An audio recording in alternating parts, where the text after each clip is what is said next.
The establishment sees the republic as a snake. They want to cut the head off of a snake.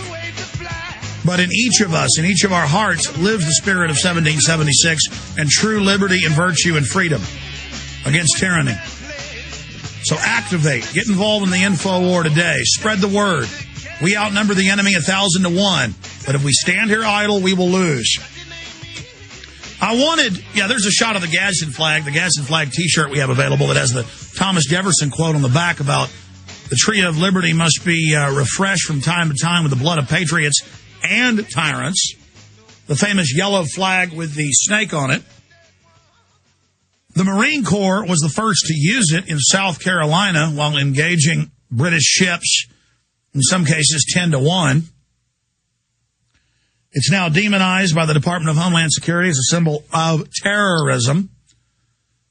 But I wanted to read to you what the founders said. In 1754, during the French and Indian War, Franklin published his famous woodcut of a snake cut into 8 sections. It represented the colonies, with New England joined together at the head and the South Carolina as the tail.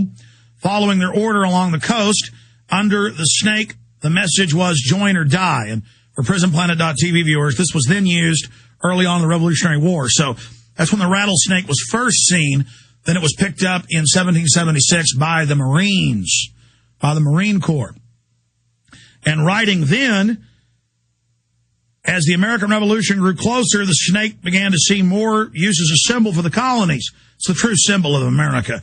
In 1774, Paul Revere added it to the title of his paper, The Massachusetts Spy, as a snake joined to fight a British dragon.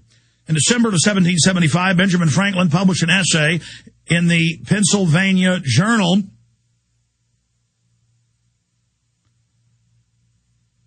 under the pseudonym American Gosser. They're doing some audio testing in there today with a new audio system. I don't know if people are hearing that on air, but it's hard for me to talk with it doing that.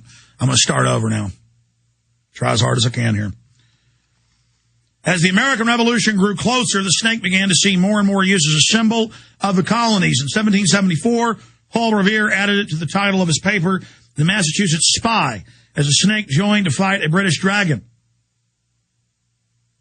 In December 1775, Benjamin Franklin published an essay in the Pennsylvania Journal under the pseudonym American Gosser, in which he suggested that the rattlesnake was a good symbol of the American spirit.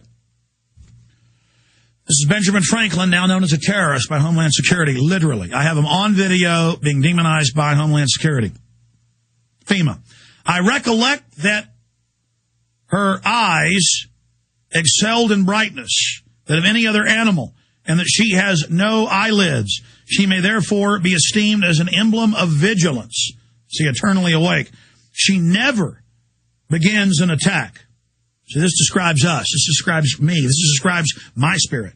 She never begins an attack, nor, once engaged, ever surrenders. She is therefore an emblem of magnanimity and true courage, as if anxious to prevent all pretensions of quarreling with her. The weapon which nature has furnished her, she conceals in the roof of her mouth, so that to those who are unacquainted with her, she appears to be most defenseless animal. And even when those weapons are shown and extended for her defense, they appear weak and contemptible. But their wounds, however small, are decisive and fatal. Conscience of this, she never wounds till she has been grievously given notice, and generally given notice, even to her enemy, and cautioned him against the danger of treading on her. Was I wrong, sir, in thinking that a strong picture of the temper of the conduct of America?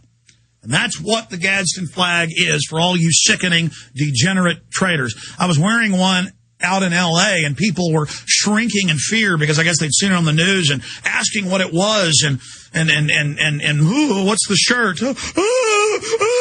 Freedom! All right, I'm going to shut up now and go back. Gary Franchi, William Lewis, you have the floor.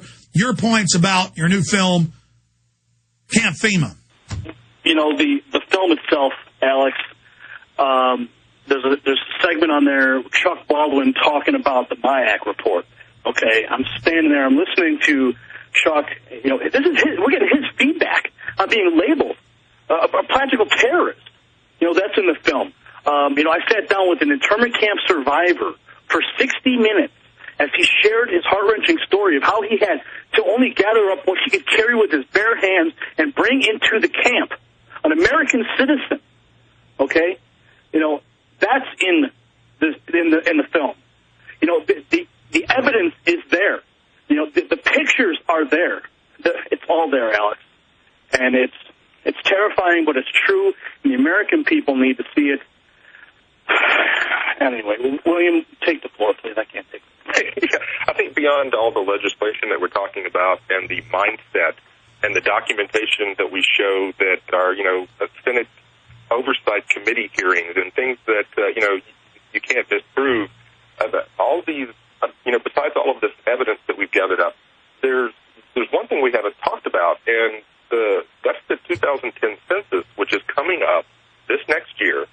No one is mentioning the fact that in 1940, the government collected census information from the Census Bureau and used it to profile American citizens and know whether you were 1/6% Japanese American, and if you were 1/6% or higher, you were put into one of these internment camps.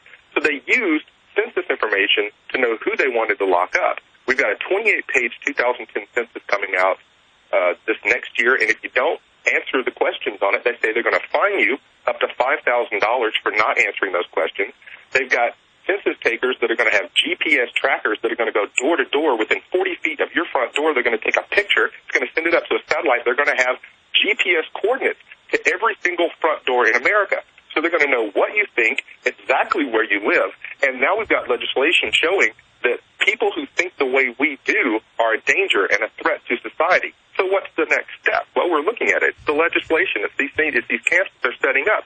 This is what they want to do with the American people. And I'm not telling you not to answer any questions from the 2000 census taker that comes to your door, but you know, you have to be your own judge. You have to decide whether you're going to say there's 3 people living in this house, or you're going to sit down and fill out a 28-page form that says whether you own a firearm or not. And by the way, they've already, phase 1 the last year, we would tell people this 8-9 months ago, and they didn't believe us. Now it's national news. They come and mark your front door. Phase 2 is now beginning. They have, at least that we know of, 10 different surveys. One has 10 questions. Another has 49. One of them has over 200 questions. I got the 40-something question one, and this happened in 2000. Now it's happening to my neighbors again. They come to your door and threaten you with a plastic badge. You have a Fifth Amendment.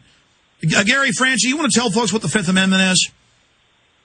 We have the right to be secure in our persons, in our homes, in our effects. They don't have the right to come up. If we don't want to answer the door, we don't have to answer the door. You know, recent information has been revealed to me that they are considering having a question in the census that says, do you own a firearm or not? No, that is in there. That was in the news in 2000. One of the census forms says, do you own firearms? No, I actually got it. There's videos of it on the web in 2000. No. It's there, Gary. It's there. Oh, God. Well, you understand, though, they have an American Business Forum. They have an American Community Survey. There's 10 of them on their website they admit to. I mean, I got one asking, do you have a low flush toilet? Do you have stocks and bonds? What are they? And again, under federal law, they can only ask how many people live here to apportion the number of congressmen your state get. Because California has the most, Texas second, Florida third, New York fourth. That's all it's for. Not, what stocks and bonds do you have? We have a Fifth Amendment. We don't have to answer the police questions.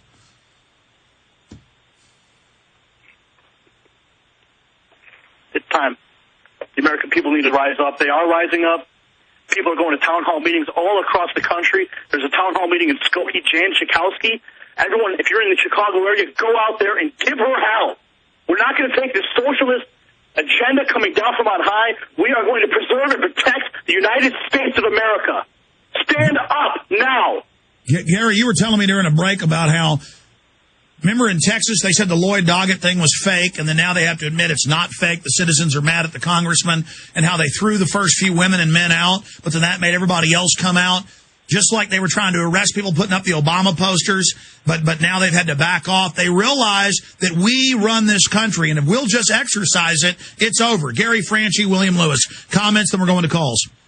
Alex, you know, that lady that was demonized by the mainstream media, she was demonized because she stood up and held a birth certificate to our congressman. You know what? What that did, that backfired on them. Because when they put that out across the country, when they put that out on all the mainstream media reports, and they demonized her, the good people of America saw that for what it was. And now they're coming out to all the town halls, and she was the example to set. And now everybody else is standing up. That woman is an American hero. That woman is an American hero, and everybody else needs to stand up just like her.